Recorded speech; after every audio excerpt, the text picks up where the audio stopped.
Kami akan mendengar firman-Mu melalui hamba-Mu ini, urapi mulut, bibir, lidah dan hamba-Mu ini, agar supaya menyampaikan apa yang menjadi kerinduan-Mu. Di dalam nama Bapa, Putra dan Roh Kudus, kami bersama-sama mengucap syukur. Amin. Silakan duduk, saudara-saudara. Kita sudah mendengar ya kesaksian pujian dari seorang ibu, dan sungguh itu memberkati kita semuanya. Sebelumnya tadi sempat berkenalan dengan ibu itu, dan ngobrol-ngobrol sedikit. Ternyata kalau kita belum kenal, maka kita nggak bisa mengerti satu sama lain. Akhirnya kami sempat kenalan dan sempat akrab sebelum ibadah dimulai. Terima kasih Ibu. Dan saya ucapkan juga terima kasih untuk Bapak Gembala Ibu kami. Sebelumnya saya akan memperkenalkan, saya bernama Evangelis Lisa Yovita, pelayanan di GBI PRJ Fluid di bawah penggembalaan Dr. Yanto Simpo Putra. Dan gembala sidangnya kayaknya kita sama ya di satu gedung, yaitu Pak Niko Nyotora Harjo. Dan sebelumnya saya akan sedikit memperkenalkan tentang pelayanan saya yang dimulai dari tahun 1999, yaitu saya baru saja pulang dari Amerika dan kemudian berkenalan dengan teman-teman yang ada di GBI, kemudian ikut jadi usher. Itu pertama kali saya melayani di GBI Fluid yang baru buka sebagai usher. Kemudian sampai sekarang itu sudah 8 tahun saya masih tetap setia melayani di situ. Dan pada tahun 2000 saya mulai melayani di Mandarin Service. Dan kemudian walaupun masih part-time, tapi tetap continue sampai 2015. Kemudian saya masuk secara officially ke dalam divisi prophetic di Mandarin Service GBI PRJ Fluid. Dan kemudian diangkat menjadi subdivisi di doa dan Baaltekia. Baaltekia ini kita peniup sofa. Jadi di GBI Pak Yanto hanya ada 3 peniup sofa. Saya, kemudian satu teman saya kemarin pulang ke rumah Bapak Desember, dan kemudian satu lagi. Tapi sangat disayangkan Desember kemarin pun dia mengundurkan diri. Jadi hanya tinggal saya satu-satunya.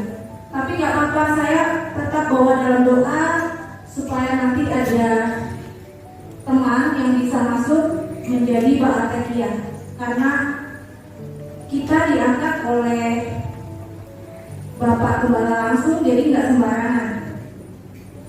Selain itu saya juga pelayanan ke bangsa-bangsa. 2018 saya melayani ke India. Sebelumnya saya ke Thailand dan juga ke Vietnam.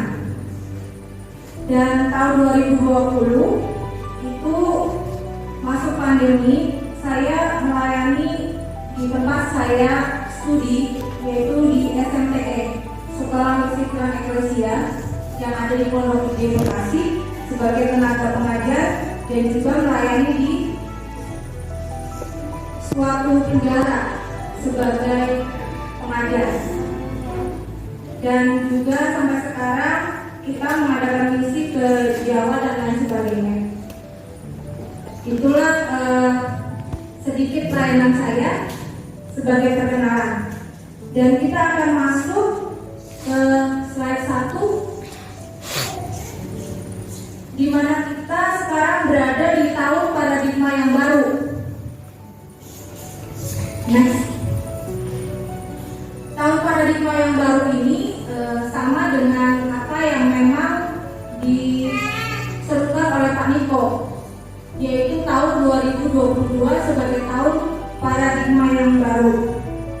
Dan sebelahnya itu saya memberikan logo Terang Eklesia karena saya memiliki suatu pemuritan. Setiap kita harus belajar untuk memulihkan. Kemudian kita masuk ke slide berikutnya. Nah, marilah kita mulai dengan membaca Mazmur 91. Mari kita baca bersama-sama. Orang yang duduk di dalam lingkungan yang maha tinggi dan bermalam dalam lindungan yang maha kuasa akan berkata kepada Tuhan, tempat perlindunganku dan kubu pertahananku, Allahku yang kupercayai.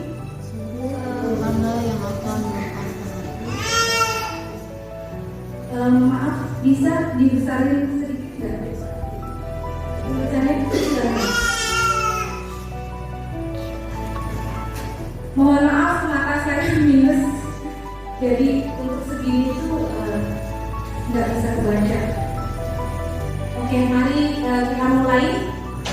Mazmur 91. Orang yang duduk dalam lindungan yang maha tinggi dan bermalam dalam naungan yang maha kuasa akan berkata kepada Tuhan, tempat perlindunganku dan kubu pertahananku, Allahku yang kupercayai. Sungguh Dialah yang akan melepaskan engkau dari jerat perangkap burung, dari penyakit sampar yang busuk. Dengan kepapannya Dia akan melindungi engkau, di bawah sayapnya engkau akan berlindung. Kesetiaannya ialah perisai dan pagar tembok. Engkau tak usah takut terhadap kedahsyatan malam, terhadap panah yang terbang di waktu siang, terhadap penyakit sampar yang berjalan di dalam gelap, terhadap penyakit menular yang mengamuk di waktu petang. Walau 1.000 orang berbuat di sisimu dan 10.000 di sebelah kananmu, tetapi itu tidak akan menimpamu. Engkau hanya menontonnya dengan matamu sendiri dan melihat pembalasan terhadap orang-orang baik. Sebab Tuhan ialah tempat perlindunganmu, yang maha tinggi telah kau buat tempat perlindunganmu. Malapetaka tidak akan menimpa kamu, dan itulah tidak akan mendekat kepadamu. Sebab malaikat-malaikatnya akan diperintahkannya kepadamu untuk menjaga engkau di segala jalanmu. Mereka akan menahan engkau di atas tangannya, supaya kakimu jangan terangkut kepada batu. Singa dan ular kudus akan kau langkahi. Engkau akan menginjak anak singa dan ular naga. Sungguh hatinya berkata kepadaku, maka aku akan meluputkannya. Aku akan membelainya, sebab Ia mengenal namaku. Bila Ia berseru kepadaku, aku akan menjawab. Aku akan menyertai Dia dalam kesusahan. Aku akan menundukkannya dan memuliakannya. Dengan panjang umur akan kukenyangkan Dia, dan akan kuperlihatkan kepadanya kesamaan daripadaku. Kemudian mari kita deklarasikan Pentakosta ketiga.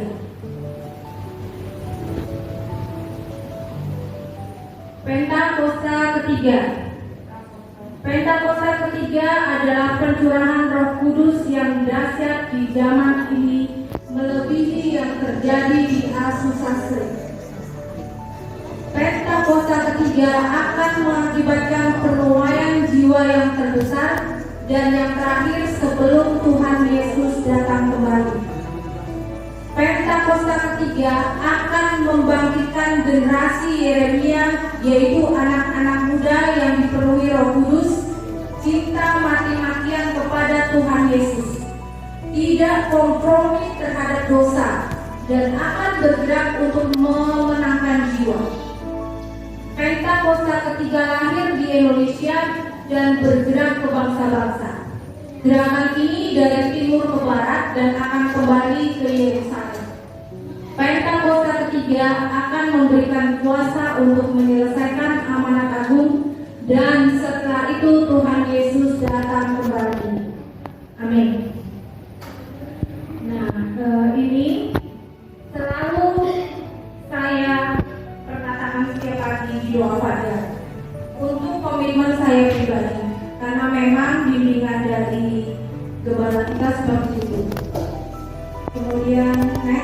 ke slide ke-4. Saya akan membawakan pesan Tuhan di tahun 2022. Dari arahan Pak Niko bahwa tahun 2022 ini adalah tahun paradigma yang baru. Di dalam poin ini saya akan membahas 3, yaitu definisi tentang paradigma dan ayat-ayat emas yang dipesankan Tuhan di tahun 2022. Dan kemudian kita akan mencoba untuk mengerti apa yang kita katakan mengenai paradigma yang baru. Next. Kita semuanya ini baru saja meninggalkan tahun 2021. Di tahun 2022 kita ini masuk ke tahun paradigma yang baru. Tapi kita harus tahu semuanya bahwa tidak sedemikian simpel. Tahun 2022 itu bisa lompat ke paradigma yang baru tanpa kita melewati tahun 2021, yaitu tahun integritas. Kita akan mempelajari apa sih definisi paradigma itu. Definisi paradigma menurut Kamus Besar Bahasa Indonesia artinya adalah model, yaitu cara kita berpikir, rangka untuk kita berpikir. Dan menurut Kamus Westminster Dictionary of Theological Terms, paradigma itu artinya adalah cara untuk menunjukkan kita berpikir secara teologi ketika bahan-bahan itu dikumpulkan jadi satu dan diatur menjadi satu pola atau cara tertentu seperti yang ada di dalam doktrin. Dan ini semua seperti yang tadi saya sebutkan tidak hanya lompat begitu saja, karena di tahun 2021 kita sudah lebih dulu untuk menjalani tahun integritas, yaitu kita bisa lihat di Kejadian 1 ayat 26 sampai 20.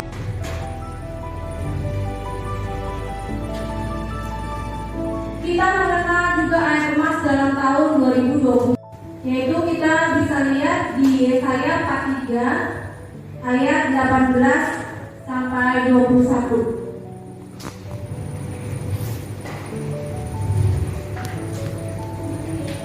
Boleh minta tolong bisa.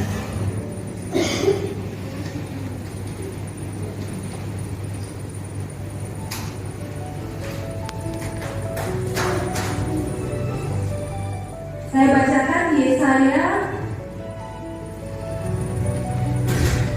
43 ayat 18 sampai 21. Firman-Nya, janganlah ingat hal-hal yang dahulu, dan janganlah perhatikan hal-hal yang dari zaman purbakala. Lihat, aku sedang membuat sesuatu yang baru, yang sekarang sudah tumbuh. Belumkah kamu mengetahuinya? Ya, aku hendak membuat jalan di padang gurun dan sungai-sungai di padang belantara. Binatang hutan akan memuliakan aku, serigala dan burung unta, sebab aku telah membuat air memancar di padang gurun dan sungai-sungai di padang belantara untuk memberi minum umat pilihanku. Umat yang telah kubentuk bagiku akan memberitakan kemakmuranku. Ayat pas di Yesaya 43 ayat 18 sampai 21 intinya adalah Tuhan Yesus tidak mau supaya kita mengingat apa yang ada di belakang kita, tapi kita terus move on, maju ke depan. Karena memang di sini sudah dikatakan bahwa Tuhan itu akan membentuk kita dan memberitakan kemakmuran. Kemudian ayat emas yang kedua adalah di Filipi 3 ayat 13 dan 14. Filipi 3 ayat 13 dan 14. Saudara-saudara, aku sendiri tidak menganggap bahwa aku telah menangkapnya. Tetapi ini yang kulakukan. Aku melupakan apa yang telah di belakangku dan mengarahkan diri kepada apa yang di hadapanku. Yang ke-14, dan berlari-lari kepada tujuan untuk memperoleh hadiah, yaitu panggilan surgawi dari Allah dalam Kristus Yesus. Jelas sekali di Filipi 3 ayat 13 dan 14, saudara-saudara dan saya itu memang harus berlari-lari, berlomba-lomba untuk meraih mahkota kehidupan sebagai hadiah. Next.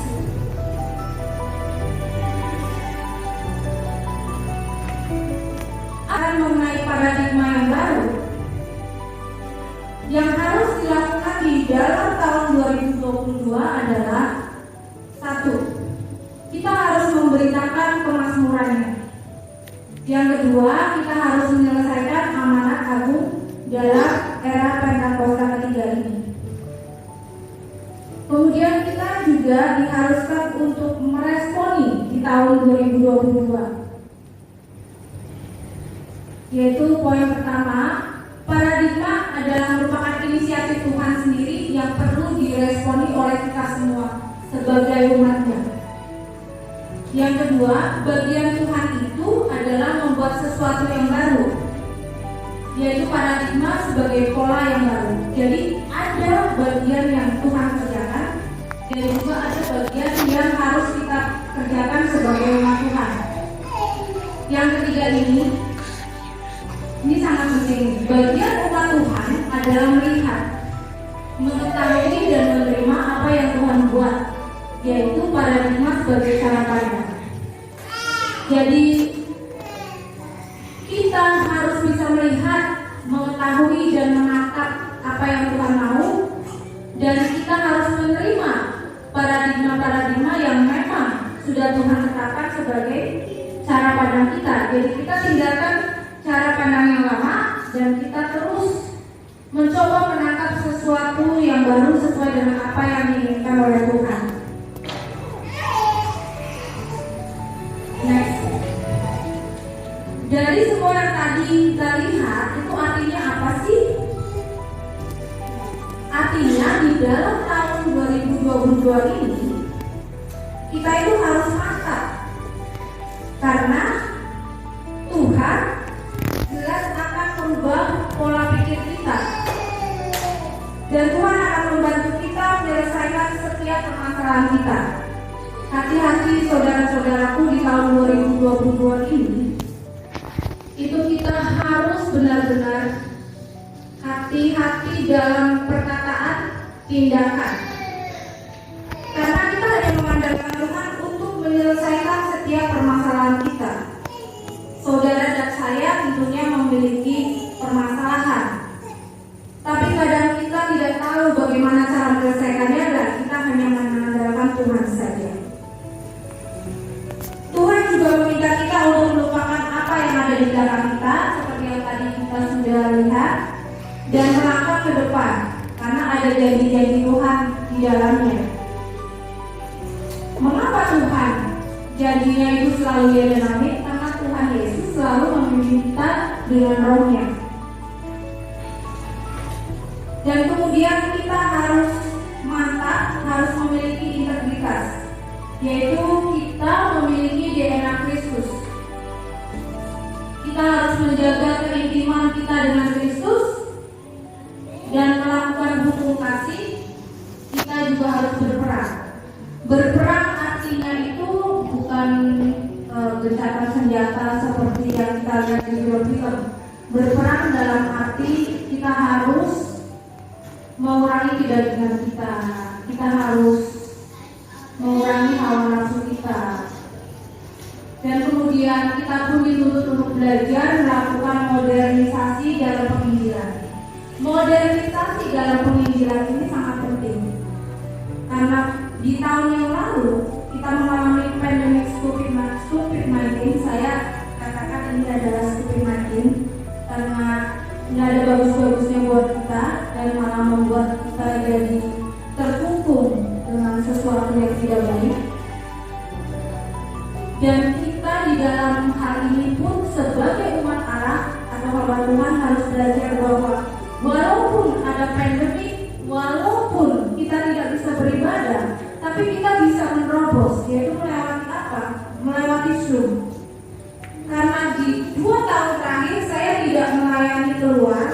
tapi saya mengajar di penjara itu melewati Zoom, dan kita meeting juga melewati Zoom. Dan baru buka ini Januari, karena memang itu anjuran dari Bapak Gembala untuk tetap kita menjaga 3M, yaitu menjaga jarak, memakai masker, dan kita harus mengenakan protokol kesehatan. Next. Ini yang penting, harus waspada. Kita harus waspada karena apa? Karena ingat, jebakan iblis yang terus dilakukan dengan berbagai cara dan berbagai macam tawaran yang menggiurkan. Nah, ini nanti kita akan lihat contohnya. Saya akan memberikan 2 contoh yang lagi viral, yaitu tentang boneka. Mengapa saya memberikan contoh ini? Karena itu benar-benar seperti tidak ada masalah, hanya boneka, just a doll. Tapi ini sangat sensitif. Saya contohkan untuk hal bagaimana kita harus tetap waspada, yaitu tentang boneka seks dan boneka arwah yang lagi marak sekarang ini. Ya, saudara-saudara sekalian, pasti yang melihat TikTok, melihat Instagram itu sudah tahu ya itu apa spirit doll dan juga apa itu boneka seks. Jadi contoh 2 ini sangat penting untuk membuka wawasan kita, apa yang harus kita ikuti dan apa yang harus tidak kita ikuti. Karena orang di luar sana berkata seperti ini, aja sedot, hanya boneka. Tapi bukan itu yang ingin saya bagikan di sini. Kita memiliki DNA Kristus, maka kita tidak boleh seenaknya main-main dengan kata-kata nggak apa-apa, boleh kok. Awas, kita harus waspada. Nah, kita akan next membahas yang ke-1, contohnya boneka seks. Boneka seks itu apa? Boneka seks itu adalah suatu boneka yang awal mulanya itu dibuat oleh Jepang. Pertama kali tujuannya ini dikatakan positif, yaitu karena banyak dari kalangan mereka. Saya membawa ini event, maksudnya adil ya. Kita tidak hanya memojokkan pria, tapi ini untuk pria dan wanita. Pertama kali dibuat ini oleh dokter psikologis, ya maksudnya itu supaya keluarganya untuk a married man, untuk orang yang menikah, dan mereka berpikir itu aman. Kemudian dibangun juga suatu factory yang khusus untuk membuat boneka ini, dan harganya nggak murah, sangat mahal. Jadi mereka itu boleh membeli dengan tanda kutip, ada dokter prescription, ada resep dari dokter, karena dengan tujuan higienis. Tapi nanti kita lihat, saya selidiki itu manfaatnya itu tidak ada yang positif, tapi hanya negatif saja. Itu tidak akan menyodorkan sisi negatifnya, tetapi positifnya dulu yang disodorkan. Nanti lama-lama itu akan disesatkan dan akibatnya itu membawa berbagai macam penyakit. Kita lihat yuk manfaat negatifnya. Yang pertama saya temukan bahwa di Jerman ditemukan penelitian bahwa bahan kimia yang terdapat di dalamnya dapat mengakibatkan penyakit diabetes dan gangguan kesuburan untuk para penggunanya. Ini saya tekankan sekali lagi, saya itu memberikan contoh ini tuh event, jadi adil untuk pria dan wanita. Yang kedua, ditemukan penelitian juga di Amerika Serikat bahwa bahan plastik yang dibuat untuk membuat boneka itu, jadi ada sintetik plastik and rubber karet. Itu terbukti ada suatu senyawa yang bernama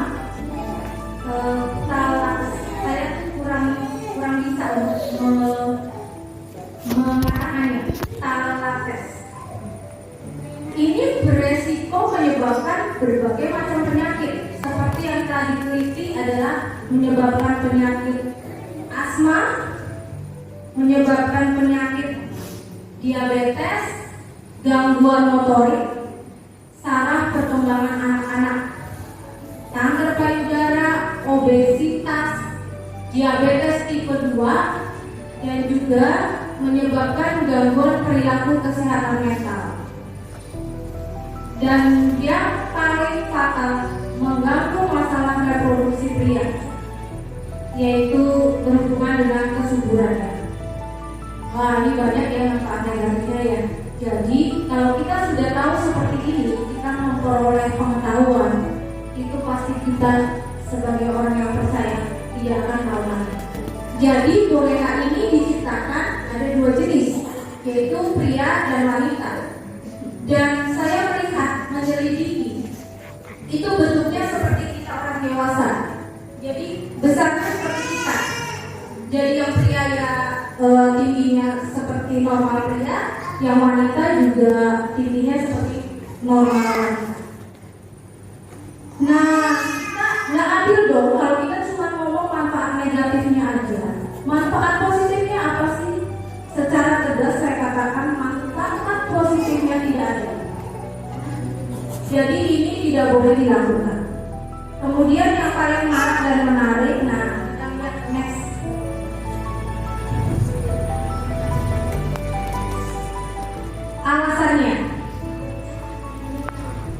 Alasannya itu kenapa ya? Gampang.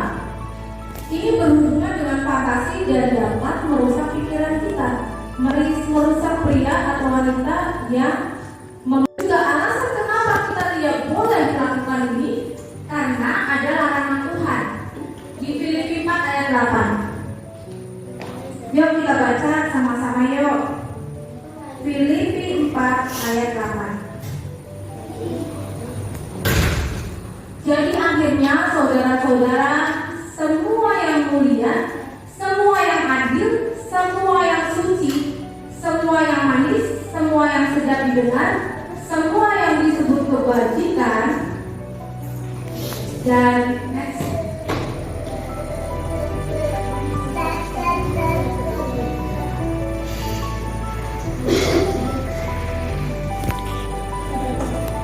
Puji, pikirkanlah semuanya itu. Jadi hanya yang benar saja. Kalau yang nggak benar-benar, kita nggak benar ya. Jadi kita juga boleh melakukan. Kemudian next. Cara mengantisipasinya, apabila kita melihat di dalam pelayanan ada yang seperti ini, kita bisa mengizingi mereka, menasihatinya, karena ada di 2 Korintus 10 ayat 5. Yuk kita baca sama-sama. Kami mematakan setiap siasat orang yang melumpuhkan setiap tubuh yang dibangun oleh keakuan manusia untuk menentang pengenalan akan Allah. Kami menawan segala pikiran dan menaklukkannya kepada Kristus. Ini jelas sekali. 2 Korintus 10 ayat 5 itu mengatakan bahwa segala sesuatu yang bukan berasal dari Allah itu harus kita tentang. Dan alasan yang kedua itu merusak tubuh. Next.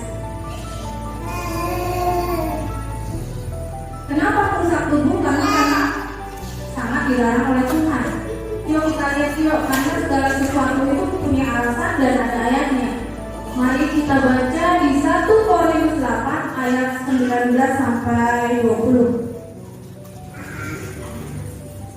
Atau tidak tahukah kamu bahwa tubuhmu adalah bait Roh Kudus yang diam di dalam kamu, Roh Kudus yang kamu peroleh dari kamu, Roh Kudus yang kamu peroleh dari Allah, dan bahwa kamu bukanlah milik kamu sendiri, sebab kamu telah dibeli dan harganya telah lunas dibayar. Karena itu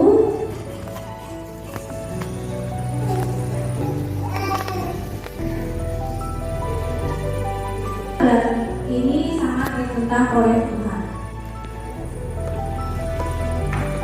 Next.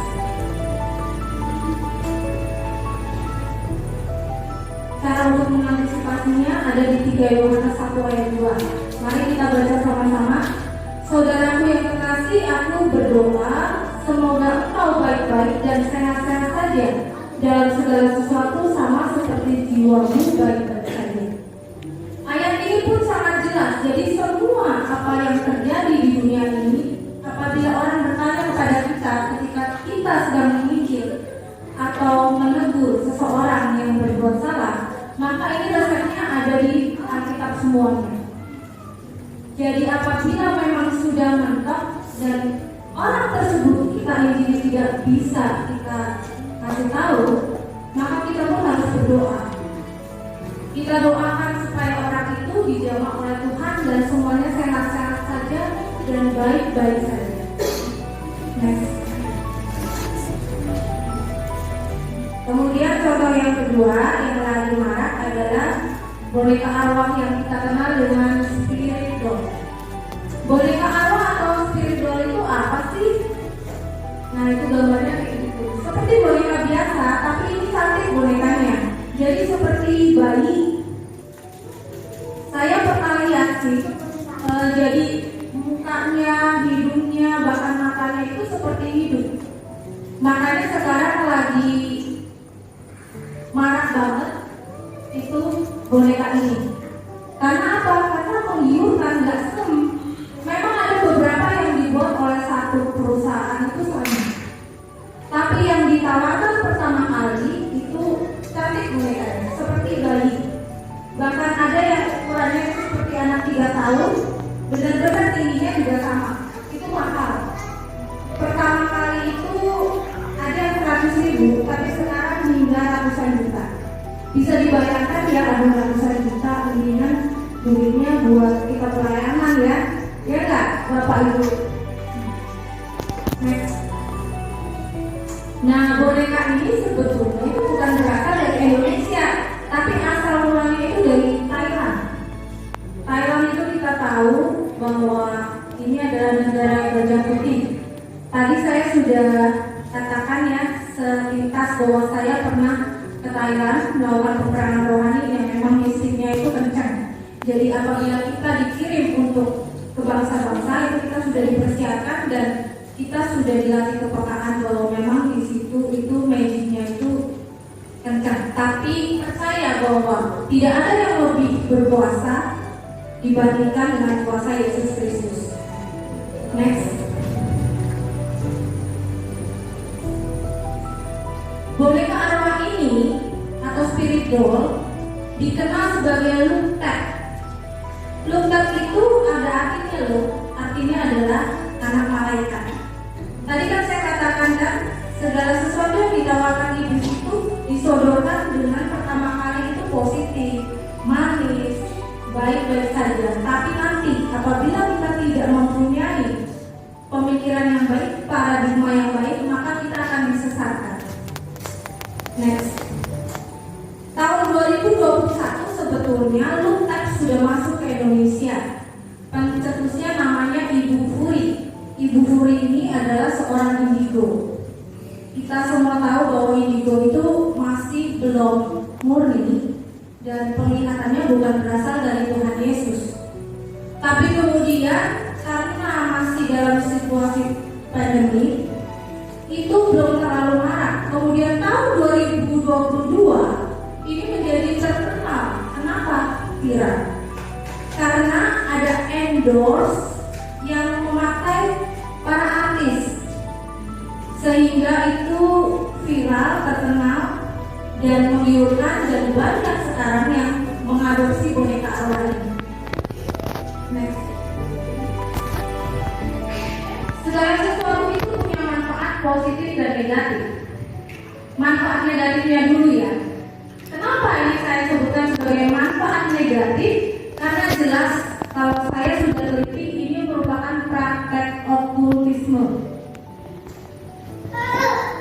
Terus yang kedua, bila dilakukan untuk memenuhi rasa kesepian, rasa nggak punya teman, rasa nggak punya anak, itu akan terus masuk menjadi gangguan kejiwaan dan penyakit mental. Manfaat positifnya ada nggak?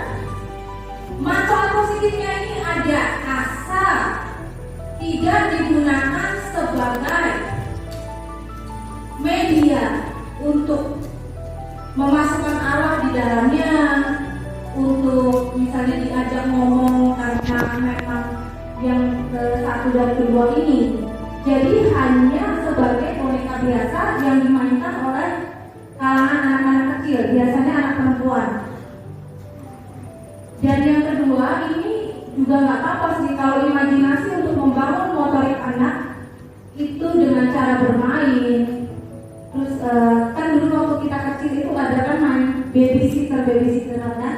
Nah itu nggak apa-apa juga, asal jangan dipakai untuk sesuatu yang tidak masuk akal, karena itu sangat salah. Next.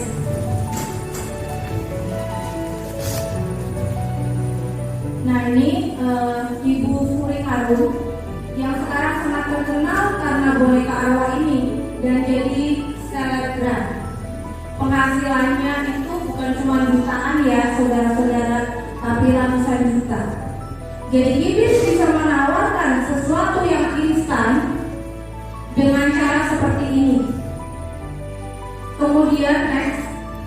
Nah, pertama kali yang mengadopsi boneka arwah ini adalah artis bernama Ruben Onsu. Dan kemudian dicatat Iwan Gunawan. Kita tahu Iwan Gunawan itu siapa. Kemudian muncul Selin Evangelista yang kemudian diikuti oleh Roy Kiyoshi. Dan sekarang itu bukan cuma artis, tapi banyak yang mengadopsinya dengan alasan di dalam tanda kutip banyak. Next. Nah, masih ada waktu kita mau membahas mengapa sih kok boneka arwah itu cuma sekedar boneka. Kenapa sih kok bisa seperti itu? Di sini akan saya bagikan boneka arwah atau spirit doll yang berasal dari Thailand ini yang dinamakan sebagai Luktek, yang didefinisikan tadi sebagai anak malaikat, yaitu merupakan boneka anak kecil bisa berjenis kelamin berupa cowok atau cewek yang di dalamnya dipercaya ada roh anak yang meninggal, yaitu anak yang meninggal di dalam rahim ibunya atau meninggal selagi dia masih kecil, selagi masih bayi. Itu Luktek. Dan saya beritahu bahwa akar dari semuanya ini adalah ilmu hitam Thailand. Segelintir orang itu menganggap enteng, tapi kalau saya tekankan untuk berhati-hati dalam hal ini, karena itu sama saja kita mendoakan Tuhan. Dan ilmu hitam Thailand ini bernama Kumantong. Kumantong itu apa sih? Kumantong adalah merupakan salah satu jenis ilmu hitam di Thailand yang sangat terkenal, yang bahannya itu menggunakan janin dari bayi yang sudah meninggal di perut ibunya. Kemudian gimana sih caranya? Nah itulah iblis itu menawarkan berbagai cara.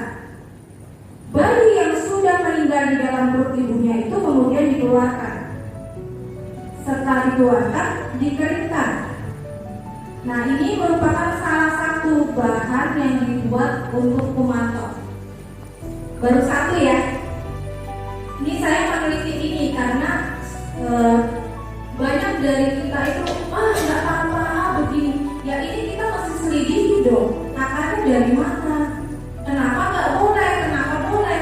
Tadi sudah dijabarkan. Kenapa sih boleh? Kenapa sih nggak boleh? Boleh kalau hanya sekedar buat kita memang boneka tidak diisi apa-apa. Tapi kalau sudah diisi itu yang tidak boleh, ilegal. Jadi kumantong ini pembuatannya melibatkan janin anak kecil, dan kemudian janin anak kecil tersebut yang sudah dikeluarkan dan dikeringkan dengan bantuan para dukun di Thailand itu diisi oleh arwah yang konon sih anak-anak kecil, tapi kita semuanya yang mengenal Tuhan Yesus tahu bahwa iblis itu bisa berubah bentuk menjadi apapun juga, menjadi anak kecil, bahkan iblis bisa menyamar sebagai malaikat terang. Hati-hati. Dan kumatong ini ilegal, tidak boleh lagi ada. Karena apa? Karena jelas pembuatannya seperti itu.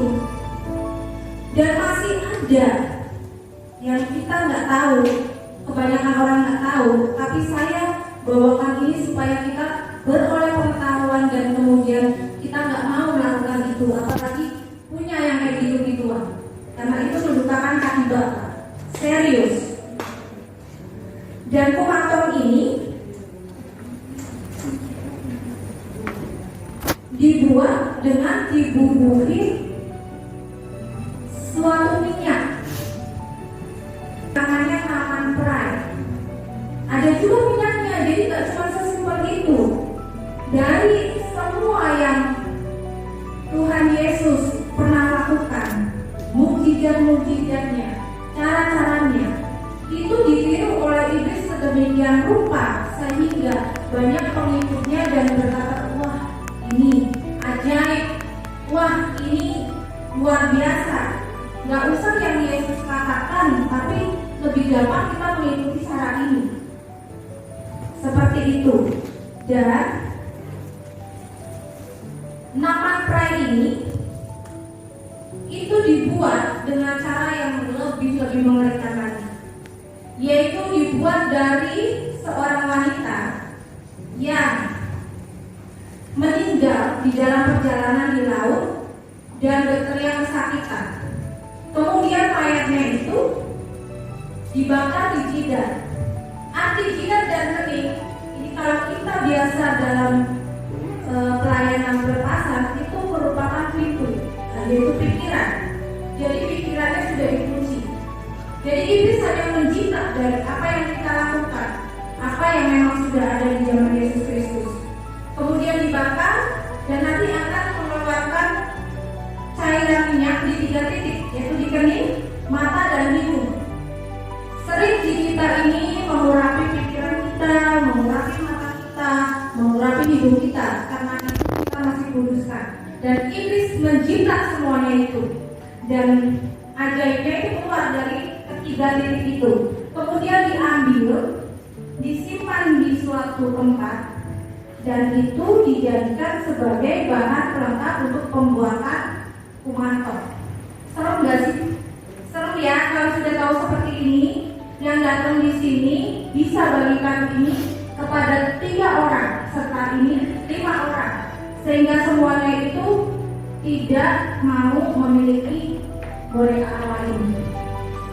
Kemudian gimana dong yang sudah marak? Ya sudah, jangan diikuti, karena ini adalah tahun di mana kita memiliki pola pikir yang baru, pola pikir yang hanya berasal dari Tuhan, dan kita tidak mau mengikuti cara dunia. Ini sangat mengerikan. Dan bukan cuma itu, tahu nggak? Ini ada kutubnya, yaitu adalah kutub pintu kubur. Jadi sudah pasti itu kita akan masuk ke hal neraka. Apabila kita melihat ada teman-teman kita, saudara, kita harus menegurnya. Dan saya punya teman itu memiliki keponakan, dia membeli boneka yang katanya itu dikasih. Jadi dia membeli tapi tidak dengan uang secara langsung, karena ada temannya lagi yang pernah meminjam uang kepada dia sehingga diberikan secara gratis. Dan boneka itu katanya ada tanda dan tatu di lengan bonekanya itu. Dan saya tanya, ada nggak keanehan pada waktu malam? Selama ini sih enggak sih, tapi ibu, maksudnya bibi mbak itu bilang kayaknya dengar suara pintu itu diketuk-ketuk. Kemudian saya bilang begini, ya ini dibakar saja. Jadi kita semua hamba Tuhan apabila mengerti segala sesuatu bukan cuma boneka. Ini kan contoh boneka yang saya kasih contoh itu. Apapun saja itu bisa dijadikan sebagai pijakan iblis. Itu harus dibakar dan dimusnahkan dengan api. Kemudian kita harus minta ampun kepada Tuhan bahwa kita telah melanggar perintah yang pertama dari 10 perintah Allah, yaitu secara langsung atau tidak langsung sudah menduakan Tuhan Allah kita. Kita baca di Keluaran 20 ayat 26. Ada dikatakan seperti ini. Akulah Tuhan Allahmu yang membawa engkau keluar dari tanah Mesir, dari tempat perbudakan. Jangan ada padamu Allah lain di hadapanku. Jangan membuat bagimu patung yang menyerupai apapun yang ada di langit di atas, atau yang ada di bumi di bawah, atau yang ada di dalam air di bawah bumi. Jangan sujud menyembah kepadanya atau beribadah kepadanya, sebab aku Tuhan Allahmu adalah Allah yang cemburu, yang membalaskan kesalahan bapa kepada anak-anaknya, kepada keturunan yang ketiga dan keempat dari orang-orang yang membenci aku. Tetapi aku menunjukkan kasih setia kepada beribu-ribu orang, yaitu mereka yang mengasihi aku dan yang berpegang pada perintahku. Satu lagi ayatnya ya, biar mantap. Di Ulangan 4 ayat 24, sebab Tuhan Allahmu adalah api yang menghanguskan, Allah yang cemburu. Jadi kalau kita sudah mengenal hal ini, semua yang Tuhan katakan di Keluaran 20 ayat 26 dan Ulangan 4 ayat 24, itu kita akan dengan tulus hati. Apabila melihat hal ini, maka kita akan datang dan memberitahukan kebenaran firman Tuhan dan memberikan edukasi atau pendidikan buat mereka bahwa itu ada kutuknya loh, kutuk keturunan dan kutuk alam kubur yang dikatakan secara jelas akan dibalaskan kepada anak-anaknya keturunan ketiga dan keempat. Nah, Bapak Ibu Saudara, mari kita semakin maju di dalam Tuhan Yesus tahun 2022 ini. Kita nggak boleh takut dan gentar. Kita semua tahu ya, di penghujung tahun 2021 banyak hamba Tuhan yang memiliki penglihatan mengenai tahun 2022. Mari kita bersama-sama bawa dalam doa apa yang telah dilihat oleh para nabi yang dikaruniai penglihatan oleh Tuhan, bahwa nanti akan ada air bah, akan ada banyak kecelakaan, akan ada banyak bencana alam. Kita bawa terus dalam doa.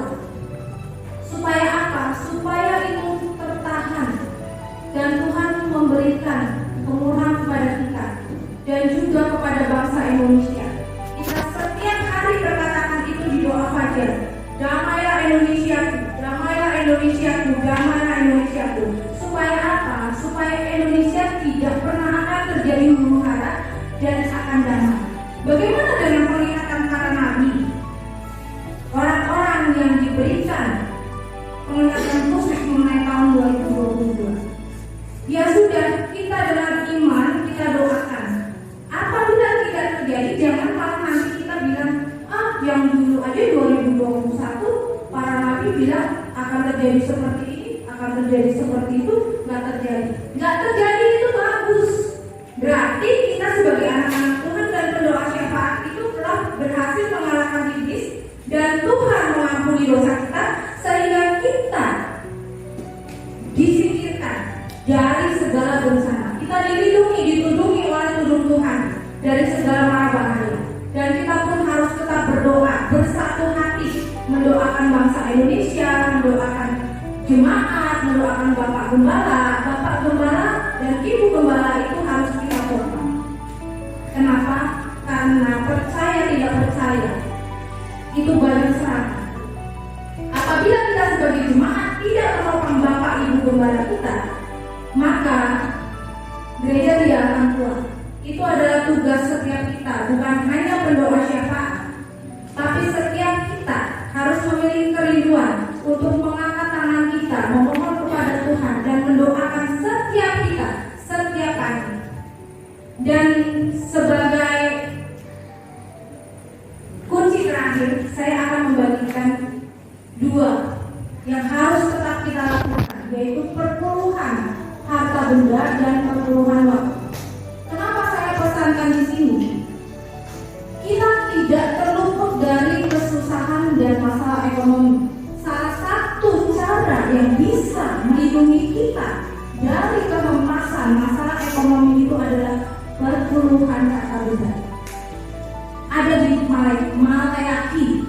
Itu nanti dibaca karena itu bukan merupakan dari bagian saya, tapi saya akan memberikan pesan ini. Jadi hanya per 10. Dan kita tidak boleh tergiur dari agama seberang yang hanya 2,5%. Ingat loh, 2,5% itu kelihatannya ya. Tapi di samping itu mereka itu lebih banyak, lebih dari 10%.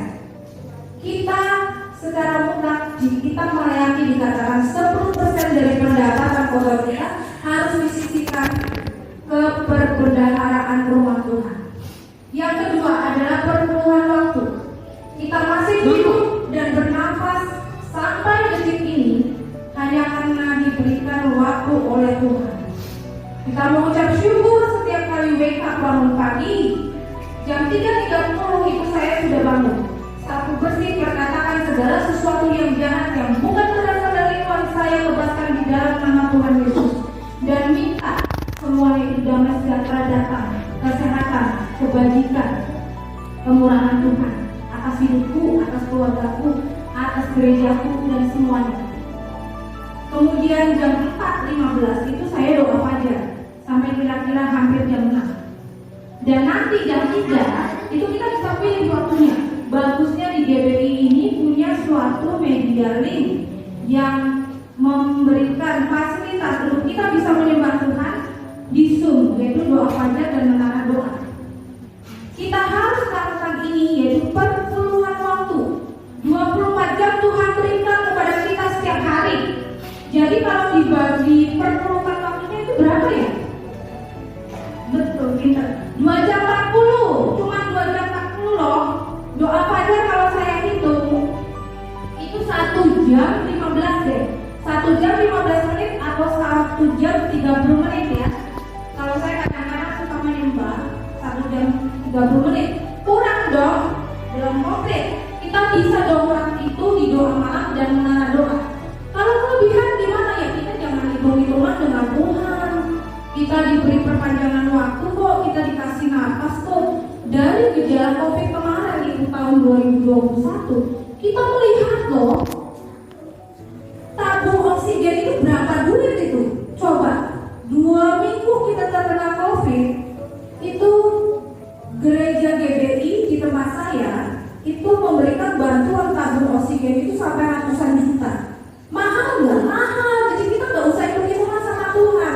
Misalnya lebih nih 3 jam ya nggak apa-apa. Oh lebih baik kita memang berada di mesbah Tuhan daripada kita di tempat yang tidak benar. Tuh, 2 ini sangat penting buat kehidupan kita. Supaya apa? Di masa kesesakan ini, ekonomi kita diprotek oleh Tuhan. Yang 90% itu bisa menghidupi kita kok. Di perpuluhan harta benda itu, kita masih punya 90%. Yang 10%-nya hanya 10% kok diberikan kepada tempat di mana kita berguna.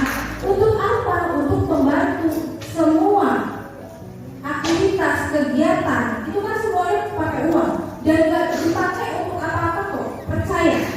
Tapi kita taat kepada Alkitab, itu yang penting. Oke, mari kita berdoa. Bapak, terima kasih pada sore hari ini hamba-Mu ini sudah selesai. Mengucap syukur atas segala apa yang telah Engkau perkatakan di sini Tuhan, biarlah itu semuanya bisa menjadi rema bagi hidup kami semuanya yang hadir di sini, dan kami pun bisa mulai berkomitmen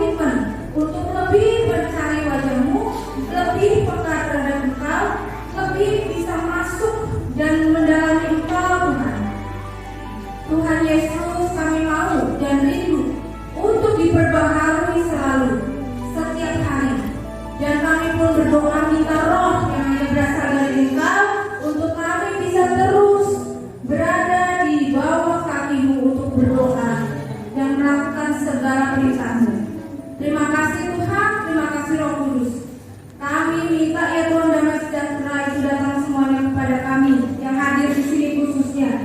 Dan kami yang ada di sini bisa membagikannya untuk menjadi berkat segala sesuatu yang telah Tuhan beritakan pada sore hari ini. Di dalam nama Bapa, Putra dan Roh Kudus kami mengucap syukur. Amin.